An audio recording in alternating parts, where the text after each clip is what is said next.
like we talk about MVP in startups all the time. We're all familiar with the idea like your product has to reach some minimum threshold of functionality for it to be worth adopting. I think the same is true on the data side. There's like a minimum viable data set or a minimum viable accuracy for your model that differs depending on the problem. And if you're trying to replace a human, the minimum viable accuracy is actually really high. But if you're walking in with some useful workflow that doesn't even need to make a prediction, and that's something you can add 6 months from now, then your minimum viable accuracy is 0. You can walk in and say, hey, on day 1, this is just workflow, but as you use it, we're going to accumulate data, or we can get enough data pulled out of your historical, we're going to integrate with your ERP system, dear customer, and we're going to pull enough data out of your ERP system that in a 2-month onboarding window of labeling it, we can make a model that makes good enough predictions to get going with you.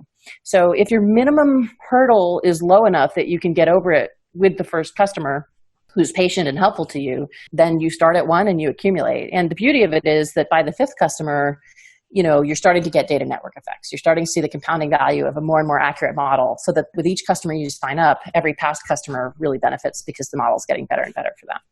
So those are all, the customer, I think, is what is my de facto expectation of the way that you're going to get your data. But there's definitely many more shortcuts depending on what kind of product you're building.